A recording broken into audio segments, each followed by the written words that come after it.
Haleluya. Shalom semuanya. Shalom. Shalom semuanya. Shalom. Shalom. Saya mengundang kita semua untuk bangkit berdiri. Kita berikan tepuk tangan terbaik untuk Tuhan kita yang luar biasa. Haleluya. Ada sukacita yang baru, amin. Kita percaya Tuhan akan melawat setiap kita di dalam hadirat-Nya. Biarlah kita selalu menunjukkan sukacita kita, damai sejahtera kita kepada sekeliling kita, sehingga setiap yang hadir pada pagi hari ini akan diberkati oleh Tuhan. Dan saya percaya setiap kita yang datang pada hari ini, di pagi hari ini, Tuhan akan memberikan berkat yang baru bagi setiap kita, amin. Kita persatukan hati di dalam doa. Shakala barata kala barata kala bashikila barata kala barata kala barata kala bush. Shakala barata kala barata kala barata kala barata kala bashakala barata kala barata kala barata kala bash. Shikila barata kala barata kala barata kala barata kala barata kala bash. Shikila barata kala barata kala barata kala bashakala barata kala barata kala. Shikila la la la la la barata kala barata kala barata kala barata kala barata kala bash. Shikila la la la la barata kala barata kala la la la Shekela bashi. Terima kasih Yesus.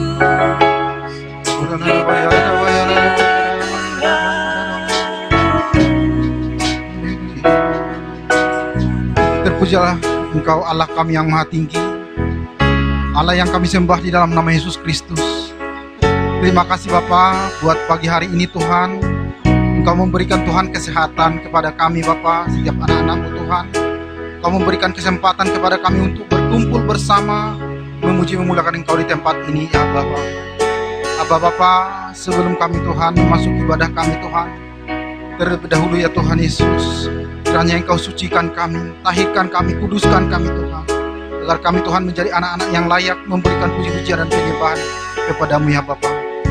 Pagi hari ini Tuhan, kami berdoa Bapa buat bangsa kami Tuhan, bangsa Indonesia. Kiranya Tuhan berkat-Mu turun atas bangsa kami ya Bapa.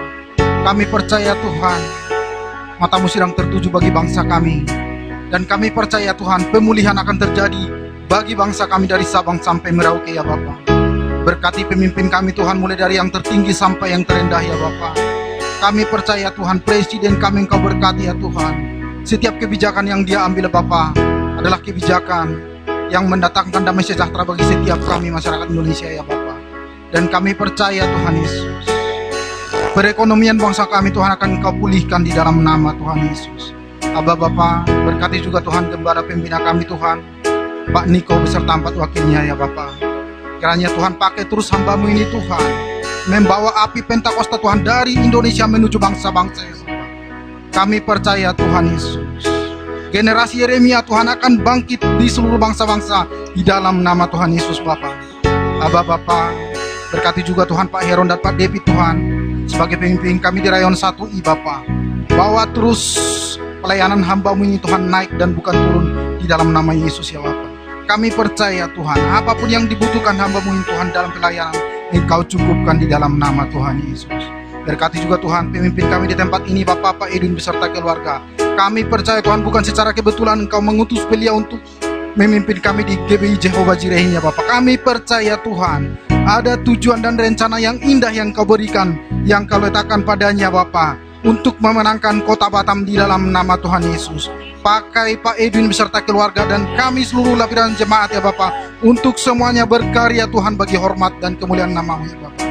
Abba Bapak, kami percaya Tuhan, hari ini Tuhan beribadah Bapak, ketika pujian dinaikkan Tuhan Yesus, kami percaya ada kuasa pemulihan terjadi ya Bapak. Ada kuasa pertobatan terjadi di tempat ini Bapak. Kami percaya Tuhan Yesus, setiap anak-anak-Mu Tuhan yang datang berbeban berat Tuhan Yesus, kami percaya Tuhan Engkau adalah jawaban bagi setiap kami Bapa.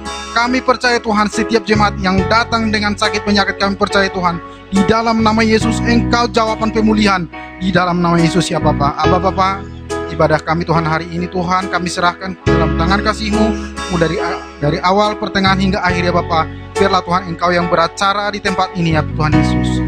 Abba Bapa, inilah hati kami Tuhan Yesus, ini hati kami Bapa. Kami siap memuji memuliakan Engkau di tempat ini. Setiap kita yang siap memuji memuliakan Tuhan, sama-sama katakan Amin. Amin. Berikan tepuk tangan terbaik untuk Tuhan kita yang luar biasa. Yes. Kita tetap sama-sama berdiri, kita akan menari bersorak untuk Tuhan. Karena kita percaya tidak ada yang tua di tempat ini, tapi semua berjiwa muda. Amin. Haleluya. Berikan tepuk tangan terbaik untuk Tuhan kita yang luar biasa. Ayo kita sama-sama tepuk tangan di atas kepala kita.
Masih semangat?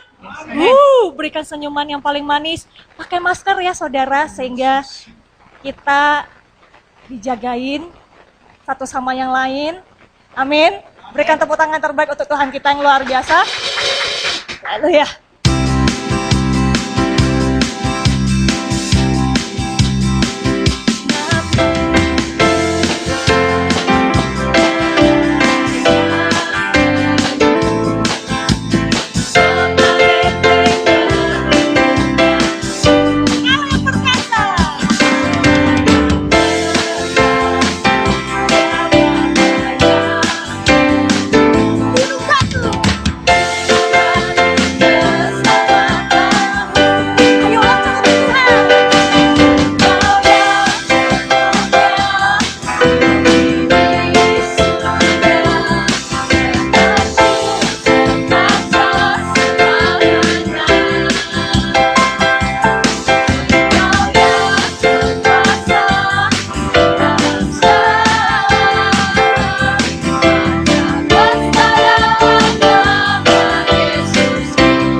haleluya 3 kali dan kita akan lompat setingginya untuk Tuhan. Amin.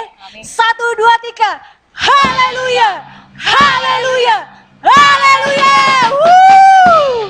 Silakan duduk semuanya. Ini waktunya kita akan memberi yang terbaik untuk pekerjaan Tuhan di tempat ini. Kita siapkan persembahan kita. Bapa di dalam surga, kami bersyukur Tuhan, Kau menyertai kami, Kau melindungi setiap kami ya Bapa. Ini waktunya kami akan memberi ya Bapa. Bila setiap tangan-tangan yang memberi ya Abah, Engkau kembalikan Tuhan 100 kali lipat Tuhan di setiap kehidupan anak-anak-Mu ya Bapa. Dan kami percaya Tuhan, Engkau akan melewati hidup kami Tuhan, untuk menjadi berkat Tuhan untuk sekeliling kami ya Bapa.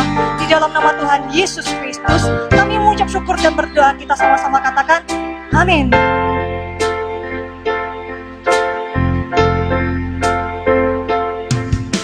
Syukur untuk setiap rencana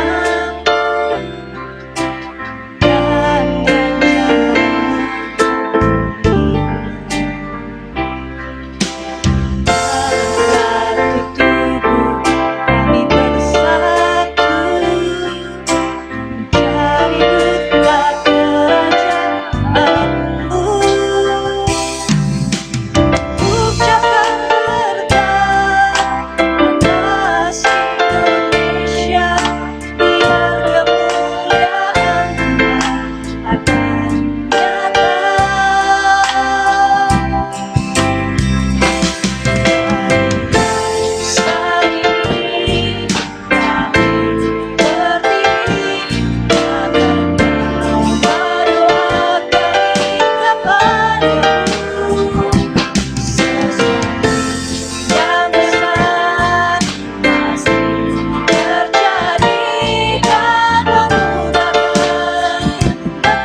Tuhan akan memberkati, Tuhan akan menolong setiap kita. Syakalalalalala.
Tuhan yang hidup di tengah-tengah kita, yang sanggup menyelamatkan kita.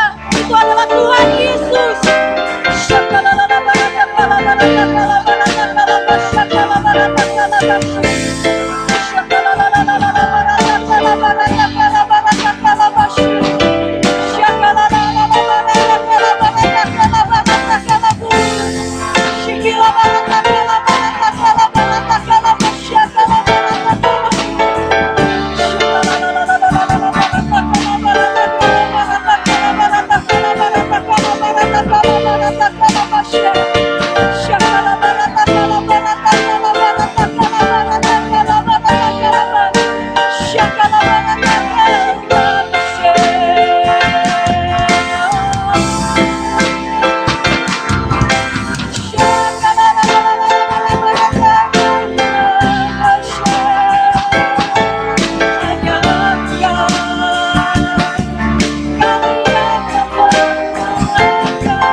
ya Bapa.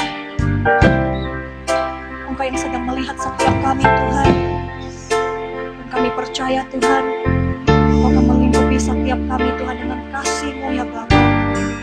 Sebentar lagi kami akan mendengarkan Tuhan isi hati-Mu ya Bapa. Berikan kami kefokusan Tuhan, sehingga kami bisa menangkap sesuatu yang baru Tuhan, dan kebenaran firman-Mu ya Bapa. Berbicaralah Tuhan kepada setiap kami ya Bapa. Di dalam nama Tuhan Yesus Kristus, kami mengucap syukur dan berdoa. Kita sama-sama katakan, amin. Kita akan sama-sama menyaksikan pesan dari Gembala Sidang kita, Pak Niko. Tuhan Yesus berkati, silakan duduk.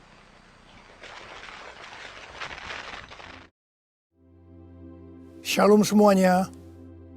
1 Korintus 3 ayat 16 berkata, tidak tahukah kamu bahwa kamu adalah bait Allah dan bahwa roh Allah diam di dalam kamu? Pada saat kita bertobat dan percaya kepada Tuhan Yesus, maka Roh Kudus, Roh Allah masuk ke dalam hati kita. Kita adalah bait Allah. Mari kita katakan bersama-sama bahwa saya adalah bait Allah. 1, 2, 3. Saya adalah bait Allah. Sesuai dengan Roma 8 ayat 2, bahwa roh yang memberi hidup, yang ada di dalam kita, telah memerdekakan kita dalam Kristus dari hukum dosa dan hukum maut. Pada tanggal 17 Agustus 2020, kita merayakan ulang tahun kemerdekaan Republik Indonesia yang ke-75. Seperti Tuhan memberikan kepada kita kemerdekaan, yaitu merdeka dari penjajahan hukum dosa dan hukum maut. Maka Tuhan sudah memberikan kemerdekaan bagi Indonesia dari segala bentuk penjajahan. Dirgahayu Republik Indonesia. Dalam masa pandemi COVID-19 ini, kita harus melakukan seperti yang tertulis dalam Yeremia 29 ayat 7. Yaitu kita harus mengusahakan kesejahteraan negara di mana kita tinggal. Dan berdoa untuk negara kita kepada Tuhan. Sebab kesejahteraan negara Indonesia yang tercinta ini adalah kesejahteraan kita semua. Yang mau melakukan ini katakan amin. Kita sebagai bait Allah harus hidup dipimpin oleh Roh Kudus. Bukan hidup menurut daging. Roma 8 ayat 13 berkata, sebab jika kamu hidup menurut daging, kamu akan mati. Tetapi jika oleh roh kamu mematikan perbuatan-perbuatan tubuhmu, kamu akan hidup. Salah satu peran dari Roh Kudus dalam kehidupan kita adalah bahwa Roh Kudus akan mengurapi kita. Pengurapan yang berasal dari Roh Kudus ini yang akan mengajar kita dalam setiap pemikiran, keputusan, dan langkah yang harus diambil. Selain itu, peranan Roh Kudus juga memberikan kepada kita kuasa untuk menjadi saksi Yesus dalam menyelesaikan amanat agung. Di dalam era Pentakosta ketiga ini, untuk menyelesaikan amanat agung, Tuhan menyediakan pengurapan dan kuasa double portion kepada kita. Kita akan melakukan apa yang dilakukan oleh Tuhan Yesus pada waktu Dia ada di bumi ini. Bahkan hal-hal yang lebih besar.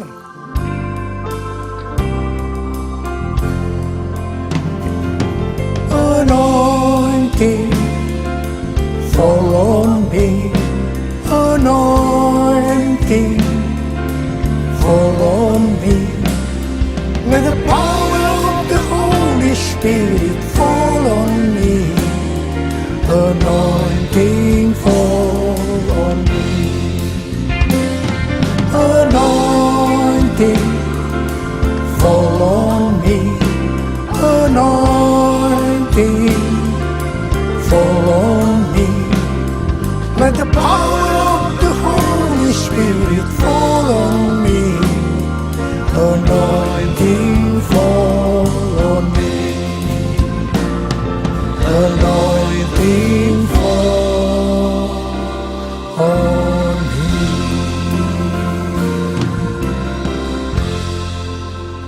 Daud adalah seorang yang sangat mengasihi Allah. Daud merindukan untuk mendirikan bait Allah. Tetapi Tuhan tidak mengizinkan karena Daud seorang prajurit yang banyak menumpahkan darah. Tuhan mengatakan bahwa yang akan mendirikan bait Allah adalah Salomo anaknya. Meskipun demikian, Daudlah yang mempersiapkan segala sesuatunya untuk membangun bait Allah itu. Termasuk menyediakan emas, perak, tembaga, besi, kayu, batu permata.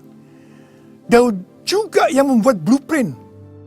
Daud berkata bahwa Tuhanlah yang memberikan ilham kepadanya untuk memberikan petunjuk tentang segala pelaksanaan rencana itu. Secara pribadi, Daud juga mempersembahkan emas dan perak untuk pembangunan itu. Pada waktu Daud menantang bangsa Israel untuk memberikan sumbangan untuk pembangunan bait Allah, dikatakan bangsa itu bersuka cita karena mereka memberi dengan rela dan tulus ikhlas. Demikian juga dengan Raja Daud, dia sangat bersuka cita untuk membangun bait Allah yang adalah tubuh kita ini. Syarat yang utama adalah mengasihi Tuhan. Karena kita mengasihi Tuhan, maka kita akan mempersiapkan segala sesuatunya untuk membangun tubuh kita sebagai bait Allah, yaitu membangun kerohanian kita. Salah satunya dengan memberikan persembahan secara materi kepada Tuhan dan kepada sesama. Memberi kepada Tuhan dan kepada sesama bukan hanya bagi orang-orang yang berkelimpahan secara materi, tetapi juga untuk orang yang berkekurangan. Pada waktu kita memberi, seperti yang terjadi kepada Daud dan bangsa Israel, maka kita akan mengalami sukacita yang melimpah. Filipi 4 ayat 4 berkata, bersukacitalah senantiasa dalam Tuhan. Sekali lagi kukatakan, bersukacitalah. Dalam masa pandemi COVID-19 ini, banyak orang yang kehilangan sukacita. Itu memang rencana iblis untuk menghancurkan kita. Tetapi Tuhan memberikan kunci untuk mengembalikan sukacita itu, yaitu dengan cara memberi.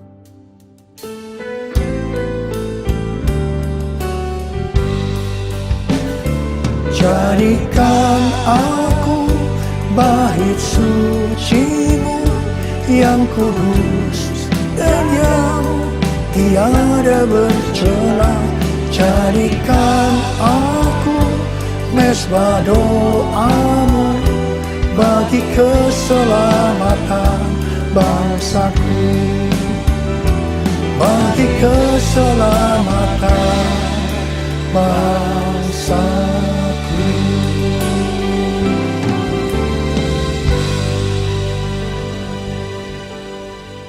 Sesuai dengan 2 Tawarikh 3 ayat 1 dikatakan bahwa Salomo mendirikan bait Allah di Yerusalem di Gunung Moria, di mana Tuhan menampakkan diri kepada Daud di tempat pengirikan Ornan, orang Yebus. Jadi Daud yang menetapkan tempat dari bait Allah Salomo itu. Bait Allah Salomo merupakan perpaduan dari tabernakel Musa dan tabernakel Daud.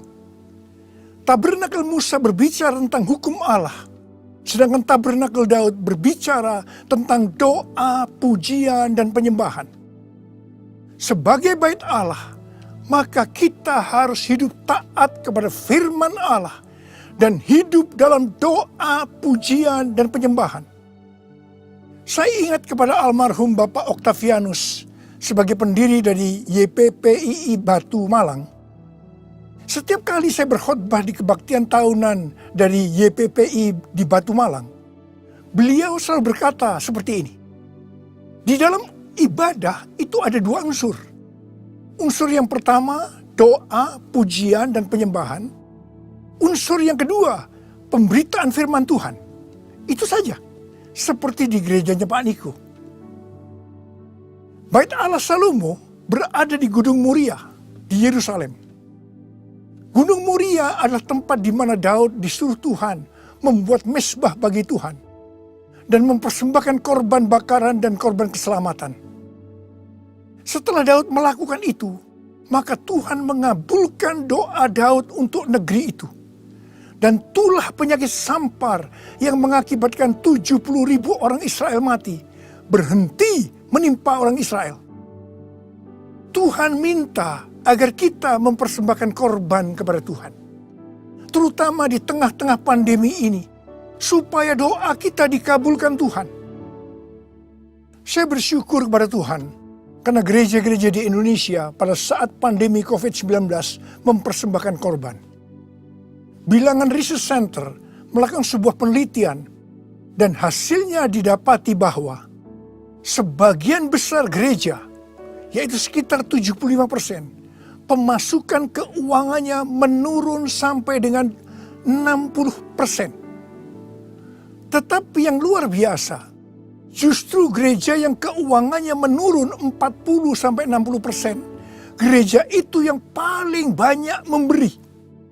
Mereka memberi kepada anggota gereja, memberi kepada masyarakat, memberi kepada gereja lain, melakukan kerjasama dengan pemerintah, melakukan pelayanan sosial. Didapati juga satu hal yang menarik. Bahkan ini bagi saya suatu fenomena. Yaitu bahwa gereja dengan jumlah anak muda yang lebih banyak. Dalam hal ini anak muda yang berusia di bawah 21 tahun. Justru gereja itu terlihat lebih murah hati dan lebih peduli. Wow! Kemudian terjadi kebangkitan gerakan doa antar denominasi yang diikuti sebanyak 83,8% gereja. Mereka melakukan apa yang dikatakan Alkitab. Mereka bertekun dengan sehati dalam doa bersama-sama. Untuk bisa unity seperti ini, perlu pengorbanan. Saya percaya doa gereja-gereja Tuhan di Indonesia yang mempersembahkan korban seperti itu. Yang sekarang berdoa agar pandemi segera berakhir dan tidak terjadi resesi ekonomi, akan dikabulkan oleh Tuhan. Haleluya! Gunung Moria juga adalah tempat di mana Tuhan meminta kepada Abraham untuk mempersembahkan Ishak sebagai korban bakaran. Saya percaya bagi Abraham, hal ini pasti sulit untuk dimengerti. Ishak diberikan kepada Abraham dan Sarah pada waktu masa tuanya, di mana mereka sudah tidak mungkin lagi mempunyai anak. Ishak adalah anak tunggal. Hati Abraham sangat lekat kepada Ishak. Dan tiba-tiba Tuhan meminta kepada Abraham agar Ishak dipersembahkan sebagai korban bakaran. Dalam hal ini, Tuhan menguji Abraham apakah Abraham lebih mengasihi Tuhan dibanding mengasihi Ishak. Ternyata dalam pergumulan yang sangat berat ini, Abraham menang. Abraham lebih mengasihi Tuhan ketimbang mengasihi Ishak.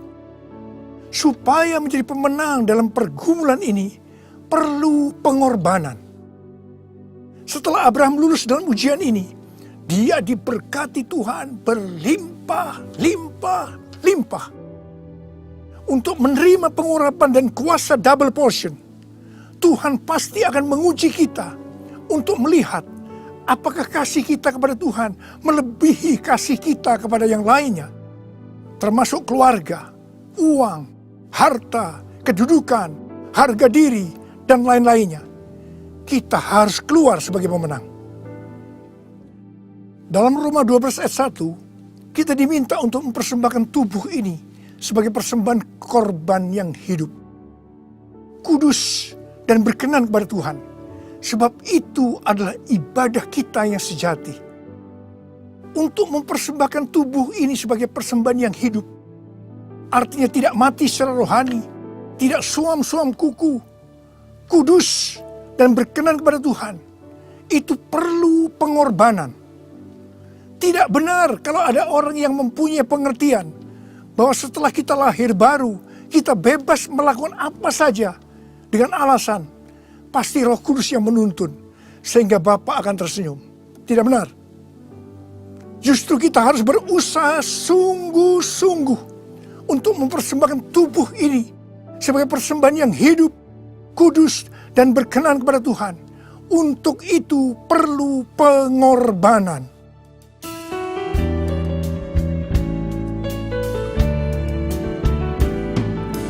Bapa, ku persembahkan tubuhku sebagai persembahan yang hidup, kudus, dan yang berkenan padamu, sebagai ibadah yang sejati.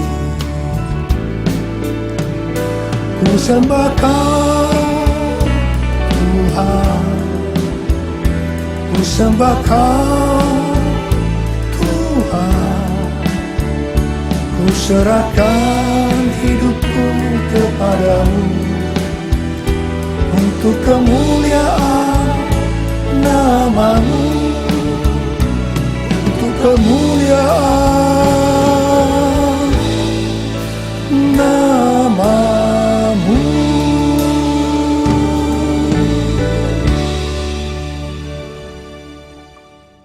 Pada awal tahun 2009, Tuhan berkata kepada saya dari Wahyu 3 ayat 11a, bahwa aku datang segera. Saya sudah sering mendengar kata-kata ini. Tetapi pada saat itu ada sesuatu yang lain. Saya gemetar. Dan saya berkata kepada Tuhan, Tuhan, apa yang akan Tuhan kerjakan? Dan apa yang harus kami lakukan? 6 bulan kemudian, Tuhan baru menjawab pertanyaan tentang apa yang akan Tuhan kerjakan dengan berkata, aku akan mencurahkan rohku. Aku akan mencurahkan rohku. Pada saat Roh Kudus dicurahkan, akan terjadi seperti yang terdapat dalam Yoel 2 ayat 28 sampai dengan 32. Ada 3 tanda yang akan terjadi. Tanda yang pertama, anak-anak, pemuda, dan orang tua akan dipakai Tuhan secara luar biasa. Katakan amin. Tanda yang kedua, mujizat akan terjadi luar biasa. Tetapi tanda yang ketiga, goncangan juga akan terjadi luar biasa. Dengan adanya 3 tanda ini, maka Yoel 2 ayat 32 akan terjadi. Yaitu bahwa akan banyak orang yang berseru kepada nama Tuhan. Dan mereka yang berseru kepada nama Tuhan, mereka akan diselamatkan. Artinya akan terjadi penuaian jiwa besar-besaran. Pada tahun 2013, Tuhan berkata tentang pencurahan Roh Kudus ini sebagai Pentakosta yang ketiga. Ini sesuai dengan nubuatan William Seymour pada tahun 1909, yaitu kira-kira 100 tahun ke depan, yang berarti pada zaman now akan terjadi pencurahan Roh Kudus yang luar biasa, yang melebihi pencurahan Roh Kudus di Azusa Street. Sejak saat itu saya terus-menerus memperkatakan tentang hal ini. Siapa yang mengira bahwa goncangan yang terjadi pada tahun 2020, pada waktu era Pentakosta ketiga, ini adalah pandemi COVID-19. Di sini jelas bahwa pandemi COVID-19 ada hubungannya dengan aku datang segera. Pada waktu Tuhan Yesus ditanya oleh murid-muridnya, apa tanda kedatanganmu dan tanda kesudahan dunia ini? Tuhan Yesus menjawab dari Matius 24 ayat 4 sampai dengan 14, yang juga terdapat dalam Lukas 21 ayat 8 sampai dengan 19, yang intinya akan terjadi yang pertama, goncangan terhadap orang percaya. Yang kedua, goncangan terhadap semua orang yang di bumi. Yang ketiga, pemberitaan Injil di seluruh bumi. Dalam goncangan tadi, salah satunya disebutkan penyakit sampar, yang berarti COVID-19 termasuk di sini.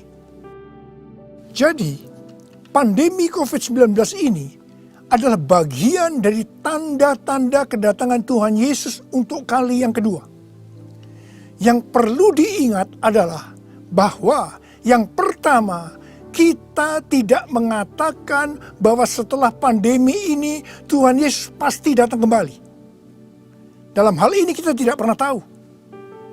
Yang kedua, kita juga tidak bisa berkata bahwa Tuhan Yesus pasti belum datang setelah pandemi ini, atau lama setelah pandemi ini berakhir. Dalam hal ini pun kita juga tidak pernah tahu. Yang penting adalah bahwa pandemi COVID-19 ini adalah warning kepada kita bahwa kedatangan Tuhan Yesus sudah semakin dekat. Kalau dalam kitab Wahyu saja, Tuhan Yesus berkata, aku datang segera sebanyak 4 kali. Waktunya sudah dekat, waktunya sudah singkat sebanyak 2 kali. Apalagi hari-hari ini. Pasti kedatangan Tuhan Yesus sudah sangat-sangat dekat. Saya percaya orang yang merindukan kedatangan Tuhan, seperti pada jemaat mula-mula yang selalu berkata, Maranatha, sebagai doa dan sebagai salam, pasti akan lebih serius untuk menyelesaikan amanat agung Tuhan Yesus. Sehingga pada saat dia datang kembali, kita akan mendengar suara penghulu malaikat, bunyi sangkakala, dan mendengar nama kita dipanggil. Haleluya!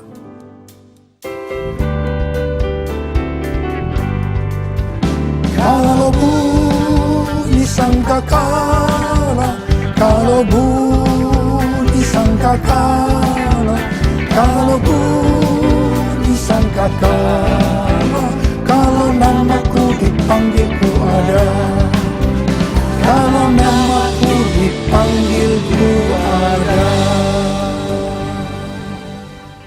Siapa yang percaya pada saat nama kita dipanggil, kita akan mendengar panggilan itu?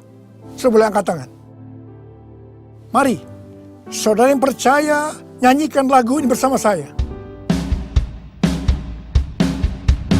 Tak lama lagi kita bertemu Tuhan.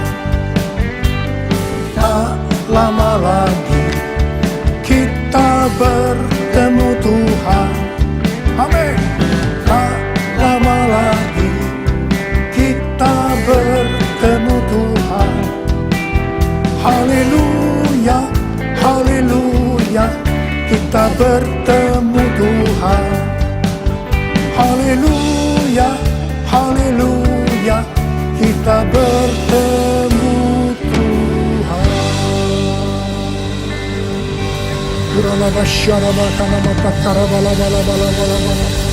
Angkat tangan saudara.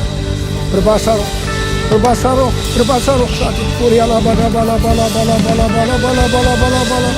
Oh dia bakana mayara la. Oh Yesus, Yesus. Tidak lama lagi kami akan bertemu dengan Kau Tuhan. Kau akan segera datang kali yang kedua. Biarlah kami boleh mempersiapkan diri Tuhan. Kami berdoa buat anak-anak-Mu semua Tuhan. Pakai kami hari-hari ini untuk menyelesaikan amanat agung Tuhan Yesus. Curahkan pengurapan buat mereka. Terima. Kami berdoa juga mereka Tuhan. Untuk menyembuhkan mereka yang sakit, yang mengalami kesusahan. Terima kesembuhan. Terima kesembuhan. Terima. Oralabakana mayarala balabala. Orabababa. Oh Yesus, Yesus, Yesus, Yesus. Oh Yesus, Yesus, Yesus, Yesus, Yesus, Yesus, Yesus. Mari saudara-saudara, kita akan masuk dalam perjamuan kudus. Kita akan mengingat ayat ini.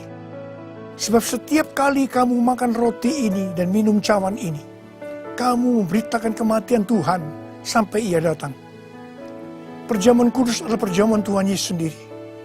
Setiap kali kita masuk dalam perjamuan kudus, Tuhan Yesus selalu berkata begini, biarlah ini menjadi peringatan akan daku. Karena itu, mari arahkan hati saudara kepada kebaikan Tuhan. Kita akan mengingat kebaikan Tuhan. Mari tundukkan kepala. Tuhan, siapakah kami ini sebelum kami mengenal Engkau? Kami ini semua orang berdosa. Upah dosa adalah maut, mati. Tapi Engkau yang tidak berdosa telah dijadikan dosa oleh karena kami semua. Engkau harus turun dari sorga mulia. Mati ganti kami dengan penderitaan yang luar biasa. Sungguh kalau kami pikirkan Tuhan, betapa baiknya Engkau itu. Engkau jadikan kami sebagai anak-anak-Mu. Engkau tuntun, Engkau bela, Engkau berkati, Engkau lindungi kami. Engkau juga tegur kalau kami salah. Engkau sembuhkan kami Tuhan. Itu Engkau ya Aba. Itu Engkau ya Aba. Tuhan terima kasih. Terima kasih. Saudara-saudara, Tuhan akan memberkati saudara melalui perjamuan kudus ini. Tapi Tuhan mau kita makan dan minum perjamuan kudus dengan cara yang benar. Karena itu masing-masing. Sekarang introspeksi. Lihat keadaan dirimu masing-masing. Jangan menyimpan dosa. Kalau ada dosa yang Tuhan ingatkan saat ini, langsung minta ampun kepada Tuhan. Minta ampun, minta ampun. Ampuni saya Tuhan, ampuni saya, ampuni saya. Katakan demikian. Tuhan, Kau melihat anak-anak-Mu sedang meminta ampun kepadamu. Ampuni ya Tuhan. Ampuni ya Tuhan. Layakkan kami masuk dalam perjamuan kudus. Kami akan masuk dalam perjamuan kudus dengan hati yang penuh ucapan syukur. Dalam nama Yesus kami berdoa. Amin. Sekarang saudara, mari angkat roti di tangan kanan kita tinggi-tinggi. Sebab apa yang telah kuteruskan kepadamu telah aku terima dari Tuhan. Yaitu bahwa Tuhan Yesus pada malam waktu ia diserahkan mengambil roti. Dan sesudah itu yang mengucap syukur atasnya. Dia memecah-mecahkannya dan berkata, inilah tubuhku yang diserahkan bagi kamu. Perbuatlah ini menjadi peringatan akan aku. Sudah dikasih Tuhan. Bukankah roti yang kita pecah-pecahkan ini adalah persekutuan kita dengan tubuh Kristus? Mari kita makan dalam nama Yesus.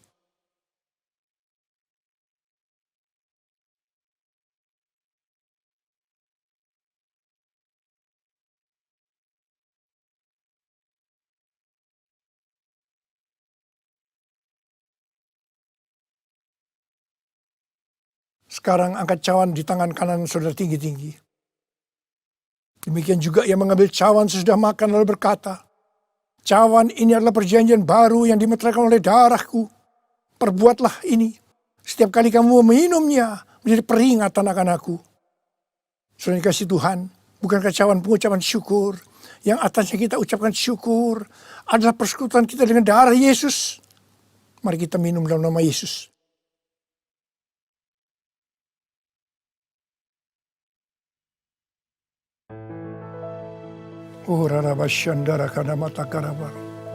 Mari angkat tangan saudara. Ucapkan syukur. Ucapkan syukur dengan suara, jangan diam. Tuhan, terima kasih ya Tuhan. Terima kasih ya Tuhan. Terima kasih ya Tuhan. Terima kasih. Ucapkan syukur pada Tuhan. Ucapkan syukur. Kami bersyukur buat kebaikan-Mu ya Tuhan, ya Tuhan, ya Tuhan. Kami bersyukur, kami berterima kasih kepadamu ya Tuhan. Terima kasih Yesusku, terima kasih Yesusku. Puji syukur hanya bagi Tuhanku.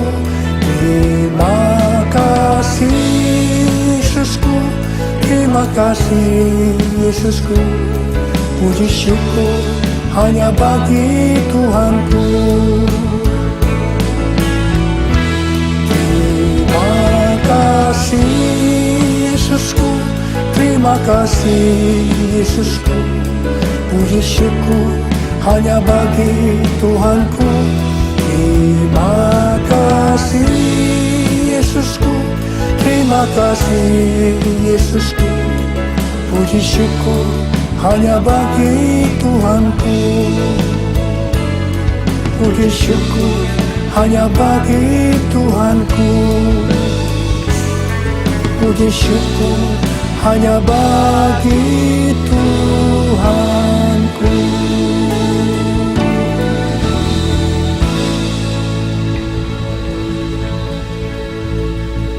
Terimalah berkat Tuhan. Kasih karunia yang berlimpah-limpah daripada Allah Bapa dalam anak yang tunggal Yesus Kristus. Persekutuan yang manis dengan Roh Kudus menyertai saudara sekalian mulai hari ini sampai Yesus datang menjemput kita di awan-awan dan bahkan sampai selama-lamanya. Yang percaya bersama-sama katakan amin.